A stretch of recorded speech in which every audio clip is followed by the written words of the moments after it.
Welcome to episode 87 of the Half Point Per Podcast. I am your host, Evan Riggs, joined for the first time in a few weeks, the great return of producer Johnny Pham, but unfortunately can't seem to get the whole crew together. No Dalton today.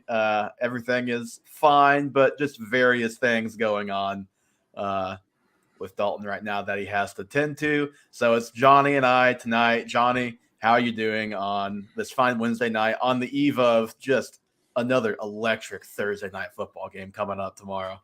Oh man, it's good to be back. It's been a couple weeks. Uh, Sorry I haven't been here, but is this the first pod like Dalton's missed? I feel like you always say like the intro is like as always, Dalton Willie, and then I think this is the first time he hasn't been here for a pod. I think maybe last year or the first year you and I did like a re-ranking the top 24. That's right. And that's the only pod I remember Dalton not being here for. I mean, not exactly Cal Ripken, but like a pretty impressive attendance record. Nonetheless, but you know, we've got a lot to get to, Johnny, and a shorter time maybe than usual to get to it tonight. So we'll jump right in. We will eventually get to the topic that is in the title of the show, regression candidates, both positive and negative. I've got two of each that I'll run by you and break down. But I thought it would be fun just to take a look back at some preseason calls and more specifically preseason prop bets and bets in general. I just picked out a handful. And we're just going to do on a scale of 1 to 10, with 1 being this bet is completely screwed, I'm SOL, and 10 being I feel completely confident in my answer before the season. Looking back at a handful of these. And what more appropriate place to start than somewhere where I think we are all actually going to end up correct. Antonio Gibson, his preseason rushing prop was 825 and a half rushing yards. All three of us, obviously including you and I, take the under on that. He is on pace for 607 yards. He was the clear backup with the return of Brian Robinson, which I think says something. It's the guy's first game back, and not only first game back, first game period in the NFL, and he's already usurped Antonio Gibson. Scale of 1 to 10, Johnny, how confident are you feeling in Antonio Gibson going under like you predicted a couple months ago? Oh, a 10. I wish it was kind of like a live option because I would probably double down on that under because it's looking like a lock. So I'm glad put some skin into the game. I don't know if you guys actually like placed a bet yet because I wasn't sure if gambling was legal. I don't think so. Yet. Not quite yet here. I placed it, so that I feel good about that. But wow. The rest, I don't feel great about. See, unfortunately, you can't like live bet this like a game. What you could do is you might be able to. I don't know if you can find like updated yardage props throughout the season. I've never really checked. I haven't looked. I haven't seeked it out, I guess. So I would be curious if there were a prop. I'd be curious what it would be at. He's on pace for 607 rushing yards right now, and that is even with him having the great start the first game or two, having the backfield to himself for more than a month. And the last 2 weeks, he has 8 total carries, 41 total yards, and 35 of those came last week with Brian Robinson. I think he had 3 carries for 6 yards or 3 carries for 5 yards. Wasn't pretty. The week before Robinson came back. I still think Gibson, just to go back to just a pure fantasy perspective for a minute, I still think he's a talented player. But it just seems like he has lost the trust of that coaching staff, and they were ready to do this from the get-go. I mean, he was returning kicks in preseason, and I think myself and a lot of people probably thought with the way he started and just Robinson coming back and not knowing what he'd look like, well, maybe it'll be a 50-50 split. You know, maybe Gibson will still be the 60 to the 40, and maybe it'll still be that. But for me personally, the first sleeper alert that I got in the week leading up to Robinson's return was, well, now Antonio Gibson can go back to returning kicks this week. It's like he's screwed. He's screwed. You don't love to hear that. He's clearly in the backup role. So if you didn't get off Antonio Gibson before this and redraft leagues, I think he's just a handcuff that you're hoping for injury, and you're a heartless person if you hope for injury to a guy who came that much from a gunshot wound. So you're just in a bad spot all the way around with Antonio Gibson right now. I'm with you. I'm a 10 on the under here. Yep. Yeah. You have to be pretty cruel to hope for injury on Robinson like that, especially what happened. But yeah. So Tyreek Hill. This was a contentious conversation between Dalton and I and the three of us earlier in the season. And the Tyreek Hill versus AJ Brown bet has a long way to go, and it's fairly close right now. The Tyreek Hill does have the edge there. But the bet that we made that I said yes and you and Dalton said no is, will Tyreek Hill be a top 9 receiver? And these two things are wild when said in the same sentence. Tyreek Hill is both on pace to break Calvin Johnson's receiving yardage record and averaging 117 yards per game, and also still somehow only the wide receiver 4. You would think that's absurd. You would think he'd be higher than that, but he doesn't have the touchdowns to quite back up that yardage. I mean, wide receiver 4 is still great, but that's like the makings of a number 1 receiver season. And if he were to continue that would be what he'd finish, I'm sure. But let's just stick with top 9 receiver. Johnny, scale of 1 to 10, how confident are you that Tyreek Hill can be a top 9 receiver? I mean, I just didn't expect. Okay, I knew at KC he had a bunch of yak. But it just kind of feels this year he just is just running loose and the defense just can't tackle him. And my confidence level of him being a top 9 wide receiver at the beginning of the year was a 1. I didn't think he was going to be top 9. Wow, you were down at a 1. At the beginning of the year. No, I know. Yeah, but now I would say I think there's like I put him at like a 7. I think there's a good chance there. He just needs a couple more touchdowns. But then, like you said, him being on pace and him only being wide receiver 4 just shows you how great the wide receiver class is this year for fantasy wise. I mean, the difference, really the biggest difference right now, obviously the yards, but it's the volume for Tyreek Hill. He's at 8.3 receptions per game, which is basically a full 2 receptions higher than his previous career high, which was last year at 6.5 receptions per game. So he is just at an all-time high volume-wise right now, and that's partially because as great as Jalen Waddle is, he's not quite Travis Kelce. So he's not going to quite command that Travis Kelce volume. And I made this argument before the season. It's true so far. We'll see if it continues. But the Mike McDaniel way in San Francisco was get Debo the ball by any means necessary, and that's been the solution so far for Miami. And he's been quarterback proof. They've had 3 quarterbacks. Like Tua has been better than expected, but banged up.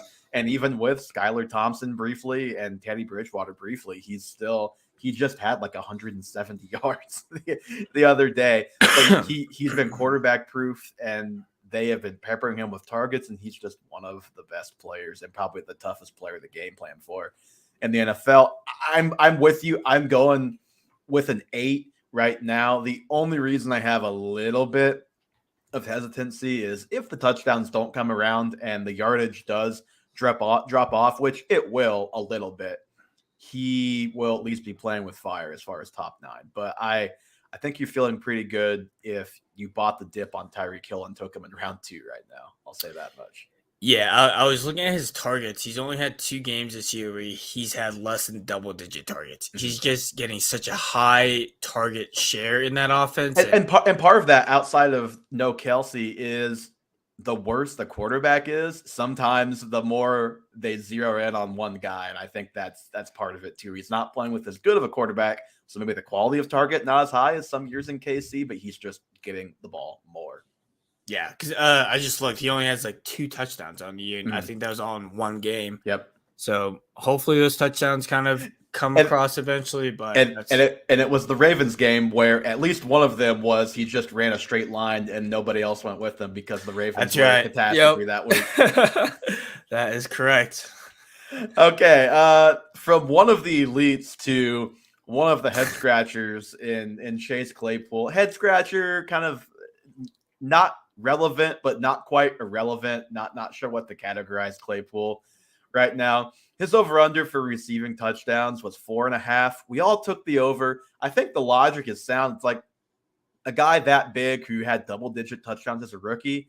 All it takes is one blow up game of multiple touchdowns, and he's probably going to hit that number. Yep. He's one touchdown right now. He just had that one touchdown last week. It had been rough until then, but he's had 2 back-to-back games of you'd be happy or at least okay if you started him. He was 5 for 50 2 weeks ago, and then he was up over 100 total yards and had a touchdown last week. I'm still just with how bad the quarterback situation is, regardless of who it is. Like Kenny Pickett is better than Trubisky, but it's still not great. The O-line's bad. The play calling's bad. The offense all around is just bad despite the talent. Pickens is very good. Deontay Johnson, we know, is very good. I'm giving this like a 4 on the confidence meter. Like he still is like, it is not a high number. If he has a game with multiple touchdowns, which he can do, he can still hit it. But it's just very hard to believe in anything in this Steelers offense. And especially once you start getting down to their third, fourth best player on this, like fifth, I don't know. Like once you get past Deontay Johnson and Najee Harris, it's kind of complicated to parse out Pickens, Pat Freiermuth, and Chase Claypool. Yeah, I agree with you. Like, we just all thought this was a layup, a lock at 4.5 since he had multiple last year or double digits last year, and it only being 4.5. But yeah, 2 years ago. But I guess like Vegas just knew that the Steelers offense was just going to be a dumpster fire. Mm-hmm. And my confidence level is like a 5.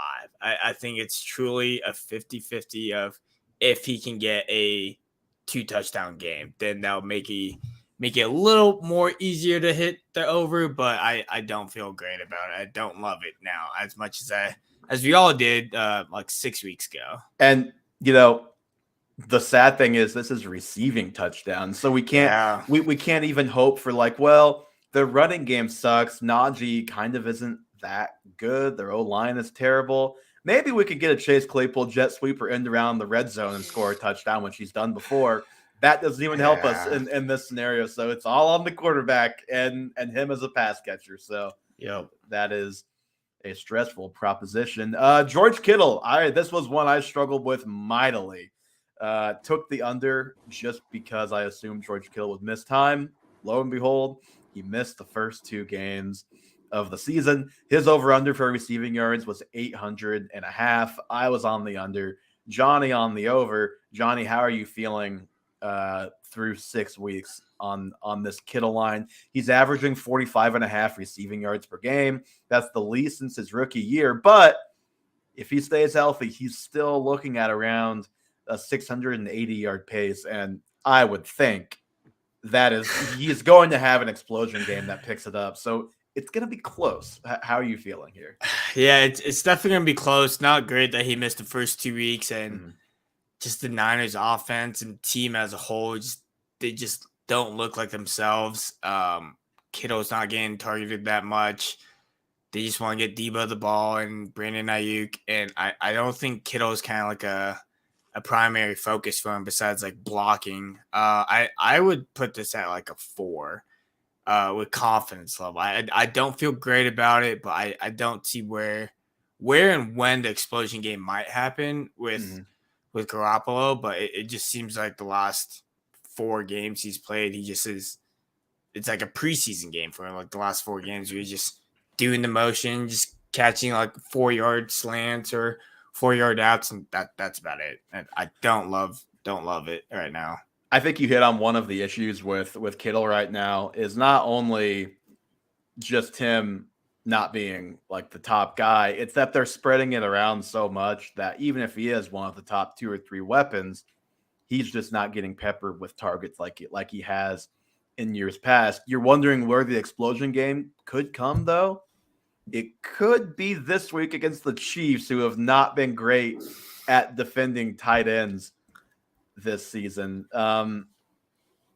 It's funny. You took the over and I took the under. I'm feeling slightly better about this than you. I'm going to go with a 6. And what gives me some optimism, I mentioned the receiving yards per game is the least since his rookie year. It's even like quite a bit lower than last year, which means all I really need is a couple of the vintage George Kittle games. And even if the frustrating weeks, like you But like talked you said, about, it's a vintage.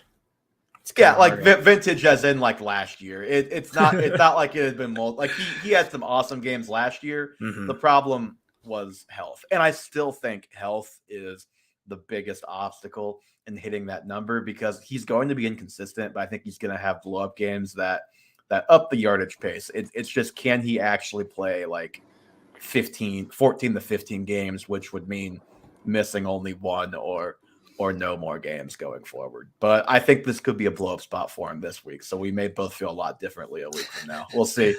Lamar Jackson, last one. His over under for passing yards was 3,500 and a half. He is on pace for just over 3,600 if he were to play a full 17. I believe I actually forgot to write this down, but I think we all took the under on this. I'm going to go look this up while you just give me your confidence on that line as a whole, and let me actually go pull what we predicted here. Yeah, I don't remember what side I predicted, but I think we did the under. I might have done the over. I have no clue. But with it being 3,500 passing yards, I feel my confidence level is at a 7 with it hitting. Like the line just feels like he's on pace for it, and he's just gonna have.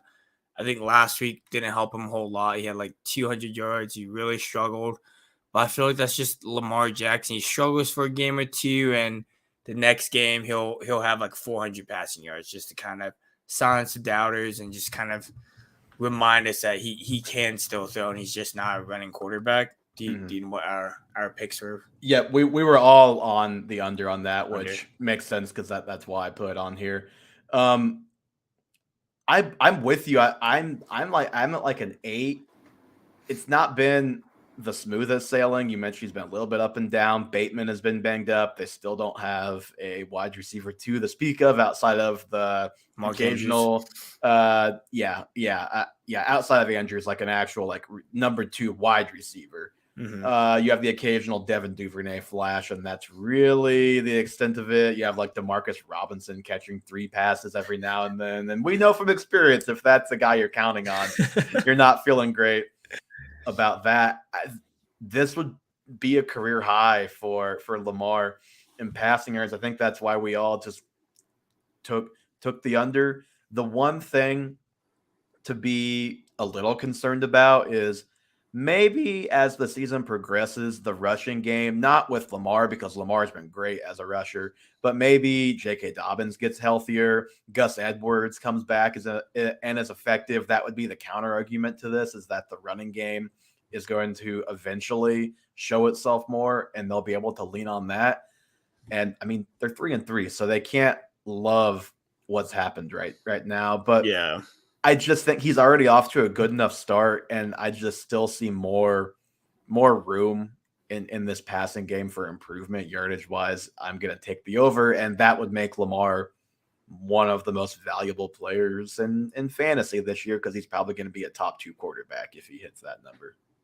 Yeah, I agree. If he does hit that number, he's quarterback 2, maybe quarterback 1, depending on how the rest of the year goes. But to start 3-3, they easily could have been like 5-1, but just a couple mistakes here and there, and now they're 3-3 and trying to see if they should rethink everything or blow everything up. It's so weird that they're 3-3 because I just remember not knowing what to do with them in the preseason. It's like I felt like they should be the favorite to win the division, and they were right there with the Bengals because I don't know. I wasn't as down the Bengals as you, but I didn't want to fully buy in.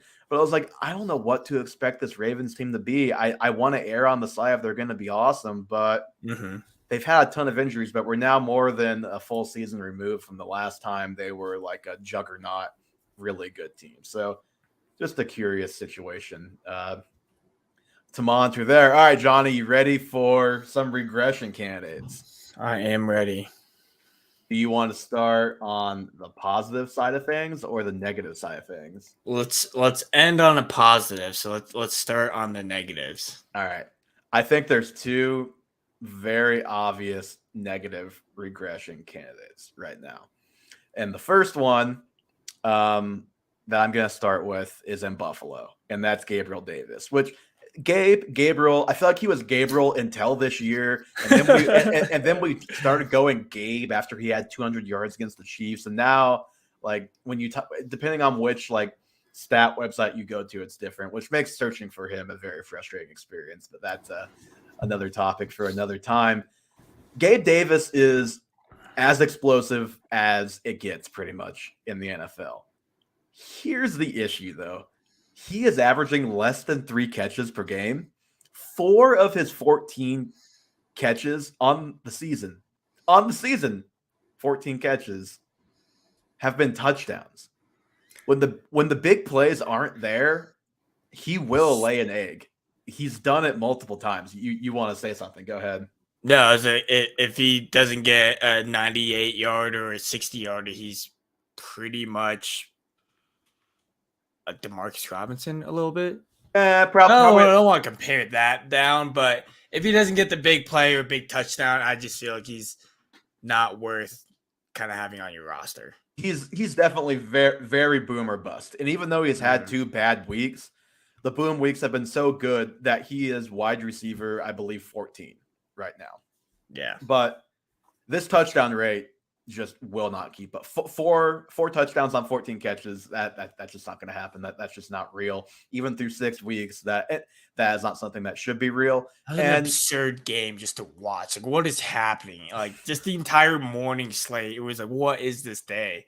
And then obviously even last week against the Chiefs, he didn't do much, but he caught the one down the sideline that was a touchdown near the end of the half. Yep.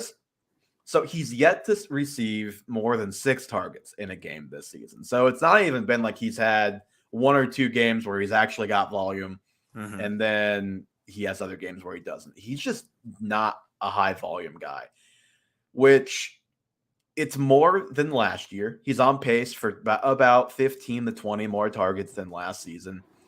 But I think he needs to carve out more consistent volume to actually – he's not going to finish wide receiver 14 at this rate. And he's probably not going to finish as the wide receiver 22 with this kind of volume. I think there is some definite regression coming without him picking up more volume in this offense. And I mean, Stephon Diggs is just so freaking good. Like, Dawson Knox is fine. McKenzie is bad, but I think I think Shakir is legit pretty good and should carve out a role and actually could be a hindrance to Davis earning much more than just like the deep bomb stuff in this offense, which is still a great role to have. You're going to win weeks with that role. But I just think there's probably, like, if you're just talking regression and talking value rest of season, you can probably sell him right now for more than he's worth and get a guy that you feel better about on a weekly basis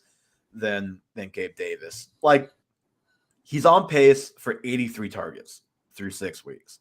Yeah. Just to give you like a ballpark idea what that would be in relation to last year, McCole Hardman had 83 targets last season for the Chiefs. Odell Beckham Jr. had everything happen with the Browns, missed multiple games in between changing teams, and it took him multiple weeks to really get up to speed and get targets for the Rams. He finished with 83 targets last year as well. Wow. KJ Osborne, 82 targets last season. So, like, these are role players, or Odell, who didn't play that much last year, who are at that volume. He has the volume of a role player, and he's converting it at the rate of a Tyreek Hill, basically, of like something Tyreek Hill would do in seasons past with the Chiefs. And that could be a counter argument for believing in it, is that this offense is basically every bit as special, maybe a hair down if I'm being biased, as all those Chiefs offenses, but he is not as special of a player as Tyreek Hill. I think that's the biggest difference. The lowest amount of targets that anybody had in 2021 that also finished with over 1,000 yards receiving, which if you're going to be a top 15 receiver, you pretty much have to hit 1,000 yards or be Adam Thielen. In the last handful of years, that was Tyler Lockett, and Tyler Lockett was over 100 targets still, like 103 targets or something like that. So he's still a ways off of that. I think even if Davis finishes as like the wide receiver 25, we're going to look back on that and say it's not really reflective of the value because, yeah, he is the reason why you won 3 or 4 games, but he also probably lost you 3 or 4 games too. It's going to be a roller coaster. And I just think like right now he is 15th in PPR points per game, like expected points per, or no, 15th in PPR points per game scoring.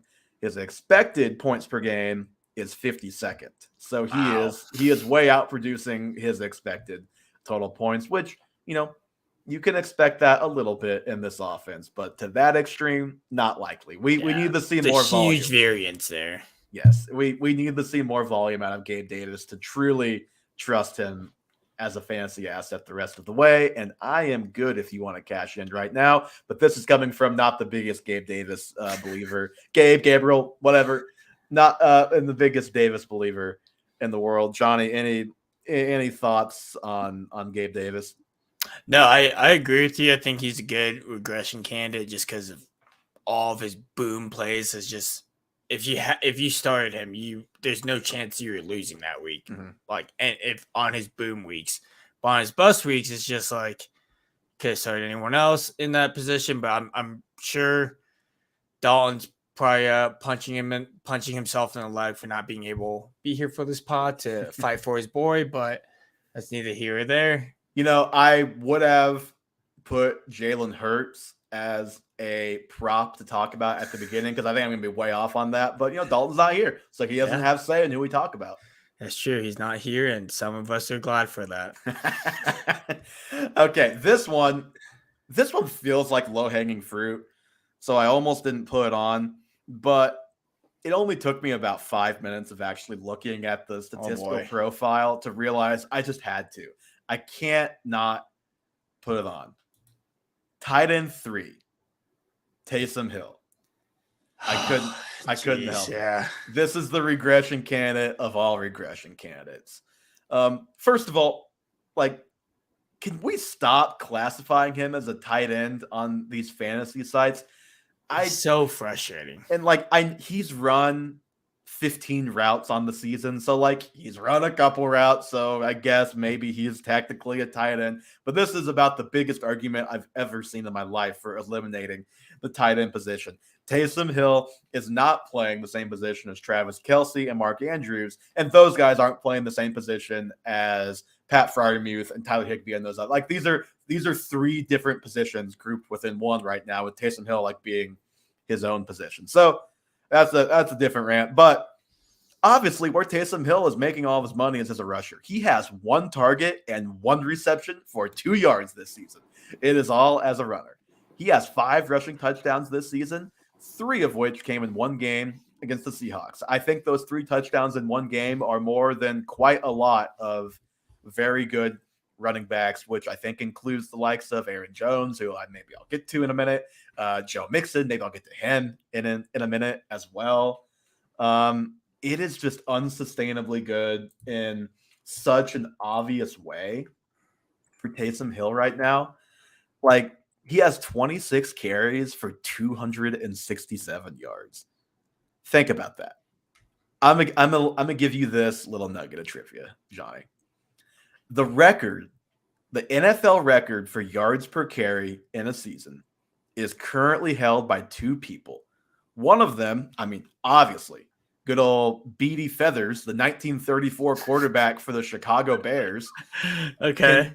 Can you guess the other one? I'll give you 2 hints. Number 1, he is a quarterback. And number 2, the season that he did in is probably one of the most talked about quarterback seasons in NFL history, and it's post 2000. So within Michael our Vick. memory, there you go. Michael Nice. Vick, 2006. And that is 8.4 yards per carry. Taysom Hill is averaging 2 more yards per carry than Michael Vick in 2006. And if you don't remember Michael Vick in 2006, just do yourself. And He's and averaging 10 yards a carry. He's averaging 10.3 yards per carry No right now. shot. He's already like, so this feels a little bit like the Cordero Patterson thing last year that we just never came around to until we finally had to because it kept continuing. This could keep continuing to the tune of, yeah, you keep starting Taysom Hill at tight end because what are you going to do? Start Zach Ertz, start Tyler Higbee. Like both those guys are like top 8 tight ends, but they're both terrible. Like they're both slow, old, unathletic. You'll get 8 points and you'll like it if it's a decent week for both of those guys. But this is obviously not going to continue for Taysom Hill. He is less than 200 yards away from his career high in rushing yards, only 3 touchdowns away from his career high in rushing touchdowns. This Saints offense is pretty broken right now. Abysmal. I mean, bad. And maybe it's so broken that they have to keep relying on Taysom, and he does keep producing to a level of being a starting tight end. But I would have to think NFL teams will start to get privy to this a little bit. And also maybe if Michael Thomas comes back and then Olave will be back this week after only missing a game. Landry hasn't played too. Maybe more full strength. They don't lead into this as much, but there's just no way this pace keeps up. If you're trading him, you're probably not trading him like 1-for-1 for a tight end because you're probably starting him over a lot of tight ends until you're proven wrong right now. But like any position player that you can think about starting, you got to consider that because there's just no way he's averaging 2 more yards per carry than Michael Vick in 2006. That's absurd. I don't like knowing that. I hate that. It's a pretty upsetting thing. Okay. 2 more guys. We're going to end on a positive note, positive regression. 2 guys who can turn around and, relatively speaking, both of these guys, and Aaron Jones and Joe Mixon, I already spoiled them during the Taysom Hill thing.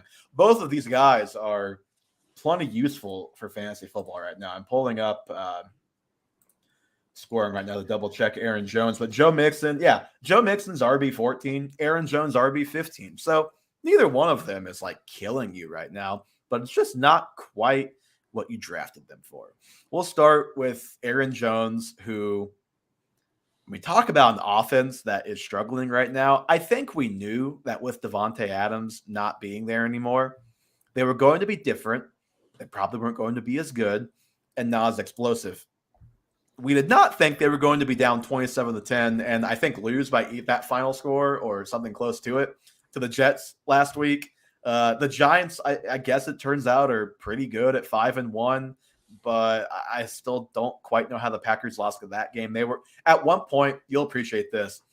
I was out shopping that Sunday morning, and this was the London game, obviously, so they were playing like 10:30. I got back to my car, and I checked the score, and it was halftime. And I was like, I'm going to go check and see what the live lines are right now. I went and checked. I thought about betting the Packers, thought about betting like the live over, but I was like, I don't know if the Giants are going to score enough points in the second half to get to this over. Excuse me, the over is what I was thinking about. And I looked, and the Giants were like, I don't want to say a number because it'll be way off of what it was, but it was plus a lot to come back and win that game. Like you could have put $10 down and paid some bills if you want that bet. Put it that way. But the Packers are not looking great right now, and Aaron Jones is suffering because of it. He is not a reason why they're not looking good. He himself is playing quite well, and he's getting the ball. He's averaging around 15 touches per game, which I think if you looked back throughout his career, that is about what it's been. He's run the ball pretty well. He's near the top of the league in broken tackle percentage. He's averaging 3.8 yards after contact. He has 11% of their target share, which is pretty high for a running back. And maybe it's not as high as people like Dalton hoped with no Devontae Adams there. But in general, you take an 11% target share out of your running back, no matter who it is, unless it's like Christian McCaffrey. You're disappointed in that. He has 2 touchdowns this year. They both came in the same game. Week 2, I believe, against the Bears. Was it primetime against the Bears? I'd have to go back and double check. But it was week 2. He had 2 touchdowns. He's topped 100 rushing yards twice, been below 53 times. I think he was at 19 yards this last week. He's not great. He's surprisingly yet to have more than 3 receptions in a game. And yeah, I just think he's a good enough player. Aaron Rodgers is a good enough player that even with, like, they are quite clearly struggling because they don't have the necessary weapons that they need. They are going to be rumored for every single receiver on the trade market who's a free agent, whatever. I'll believe it when I see it with the Packers because they've just never done that in my lifetime before. But, like, speaking of the prop earlier, Chase Claypool mentioned by ESPN as a potential guy who should go to the Packers in a trade. If that were to happen, you feel a lot better about the offense, and you're feeling great if you bet the 4.5 touchdown prop. But I just think, Christian Watson, he's been banged up. He's still so young. Romeo Doubs, he's young. He's still improving. Lazard is what he is, but he's fine. Tunyon kind of rounding back in the form. Dalton and I talked about that on the waiver show. This was the first week that he was kind of unleashed. He gives them another dimension, another weapon that they really need. And then they've just got to figure out a way to get him and A.J. Dillon more involved and run the offense more through them. And it's not going to be top 5, I don't think. But I think we're going to be a lot happier with Aaron Jones in 3 weeks than we are right now. And we'll probably look back and think, even though he was RB15 and not a buy low, a buy slightly below his value would have been a great move because he's the RB8 right now and has been on a stretch of 3 great games or something.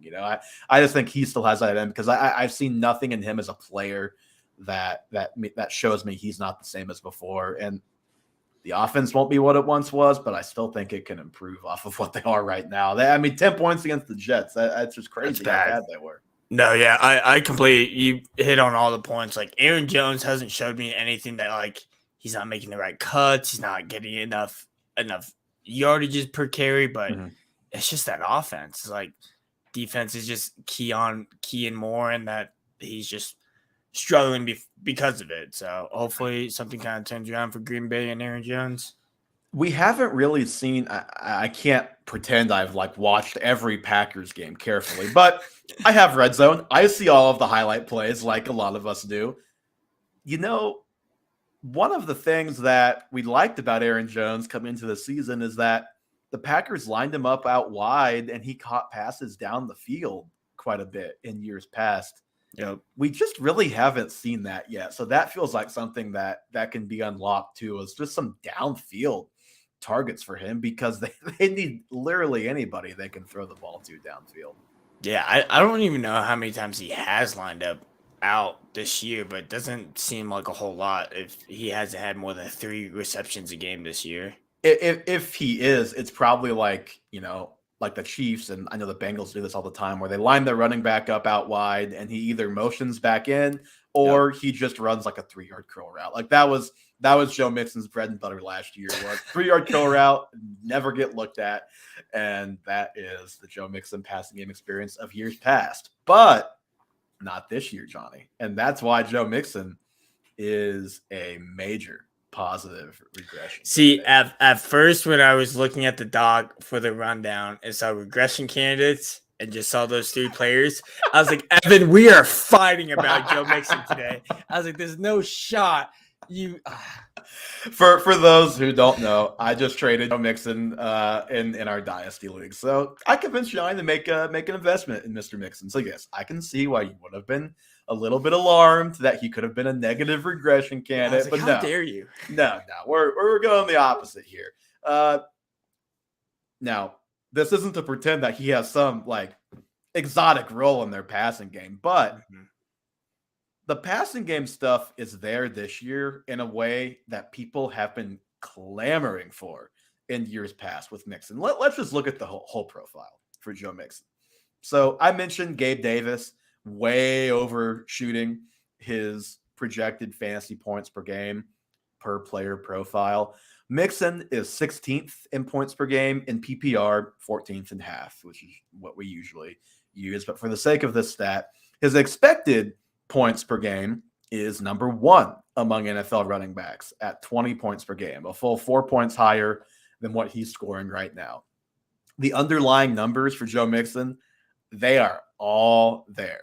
See, Dalton and I have talked about the Bengals a couple different times, needing to marry the run and pass together, have those play off of each other. And we talked a couple weeks ago about that. That really is one of the biggest issues for Mixon in the running game right now. Is they know, even though they're playing two high safeties all the time against the Bengals, Joe Mixon is also always running against a stack box because they run the ball under center all the time. Burrow said something interesting after their game the other day. They beat the Saints 30-26, not like an incredibly inspiring win because we just talked about the Saints. They're not really very good right now. And they didn't even have Olave or Michael Thomas or Jarvis Landry, I don't believe. But Burrow said that we finally found our identity. And what their identity was an extremely pass-heavy team that was lining up under shotgun like crazy. Now, it was only 8 carries in that game for Mixon, but I don't think that's going to last. I mean, I think probably what you'll see is kind of an intersection of those two things to form an identity where Mixon is still getting a decent running workload and will also get the passing stuff. Why the shotgun stuff is important, they've been running a little bit more out that last couple of weeks. Mixon is up to 5.6 yards per carry the last couple of weeks. Things are starting to open up a little bit for him in the rushing attack. Don't have the numbers for the first 4 games, but I don't need them. I can, for anybody who watched any Bengals games the first month, he had absolutely nowhere to run. We all know that Thursday night game against the Dolphins that we all saw, I think he probably averaged something like 2 yards per touch because all of his touches were runs where there was no room, or Joe Burrow throwing him the ball 5 yards behind the line of scrimmage with a defender literally right there in his face, which that may still be a good chunk of his passing game work. But really all that matters for a guy like Mixon is the volume in the passing game because it's going to add points if you're in any kind of league where he gets that. So to give you an idea of how different the passing game stuff is for him this year, he is 5th among running backs in targets, 4th in receptions, 9th in receiving yards, 5th in route participation, and he's been running routes on about 60% of their snaps. Last year, when he was like the RB3, RB4 at season's end, so best year of his career, he had 42 receptions, which he's already only like 18 off of that right now and is on pace to have about 25 to 30 more than that and smash his career high in receptions. That was 16th at the running back position. His route participation was 53%, which is about 7% lower. And he caught a touchdown pass last week where he actually ran like a legitimate route in the red zone over the middle, and he caught the ball and scored a touchdown. And then the running stuff is still there. He is 4th in carries, 1st in red zone carries, and he only has 2 total touchdowns on the season. And one of them was in the passing game. He had 16 total touchdowns last season. That was 4th in the NFL. And that, along with the rushing yards, is why he was a top 5 back last year. Remains to be seen if this offense will be explosive enough to make him like a truly elite like RB2, RB3. Like that's kind of workload he's getting right now. I'm not sure if he'll quite get there, but I don't see any reason why, if this volume continues, he can't basically be as good from a fantasy perspective as he was last year. Just different. It might not be as many touchdowns, it might not be as many yards, but the receiving is going to get him there. And I still think Mixon's a really good player. He's just had no room to work for the first 6 weeks. And that's why I traded for him.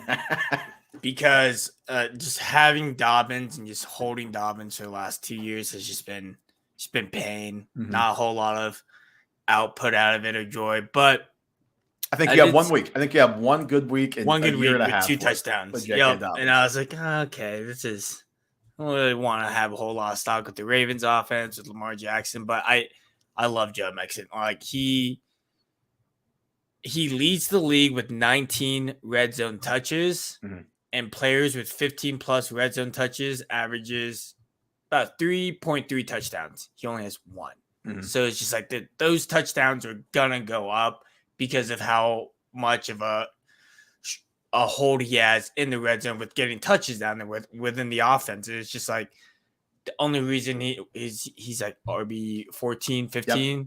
If he had like 1 or 2 more touchdowns, he'd be RB 8, I believe. Let me look. I have it pulled up right now. Even if you just gave him literally 1 more touchdown, he would actually be RB 9, and then 2 more, he'd be RB 8. Which, I mean, it's not like he's just getting red zone; like he's getting inside the 5 work. There was, I believe, against the Dolphins, he had like either 2 or 3 straight carries inside the 5, and they just like, again, not his fault. They just could not punch it in because there was no push by the offensive line. So. Well, I mean, there's also Samaje Perine being a little vulture, but that's a scenario too. That'll happen on a very rare occasion. But again, kind of like Aaron Jones, he's the RB 14, so he has still been helping your team, just not quite like you hoped. But with this profile, this workload profile, like this is a top 5 season waiting to happen again for Mixon. It just won't look the same as last year if the offense doesn't fully get back on track. But it seems that they're at least finally maybe on the right path. I agree. I do like how the Bengals offense is finally using him more in the passing game. So that's definitely helped his numbers and definitely helped the offense overall. But he only has like 3 drops in the last year and a half. So like he can catch the ball. He's not a back that he wasn't being used in the passing game. And it's like, well, he's just not good at it. No, like he actually is a pretty skilled pass catcher. And the only reason for them not to use him in that role as often as they are right now is to preserve him for the playoffs. But I think they should just worry about getting to the playoffs right now. And Mixon is a guy that can definitely help with that. Johnny, anything else to add before we jump out of here? Nope, that is all I had. All right. And that is going to do it for episode 87 of the Half Point Per Podcast. Thank you all so much for listening, for watching on YouTube, however you consume the content. We appreciate you all equally. Follow us on Twitter, Instagram, and TikTok at Half Point Per Pod. Subscribe to the YouTube at Half Point Per Podcast. I'm really upset Dalton isn't here because I wanted to talk about this this $28 Taco Bell discussion that I know we'll have to holster that apparently. Like sweeping the nation. It was last week. Rumor has it that if we get to 50 YouTube subs, we might be able to convince Dalton to do a vlog of him attempting to eat $28 of Taco Bell. So if that's not an incentive, I mean, I don't know what is. The link to all these things in the show notes. The show is available anywhere you listen to your pods, Spotify, Apple Podcasts, and anything else of that ilk. Leave us a 5-star review, and we will talk to you again on Monday for a waiver show, and then again next week. I thank all 3 of us, I hope. Yep. Thank you guys so much for listening, and we will talk to you very soon.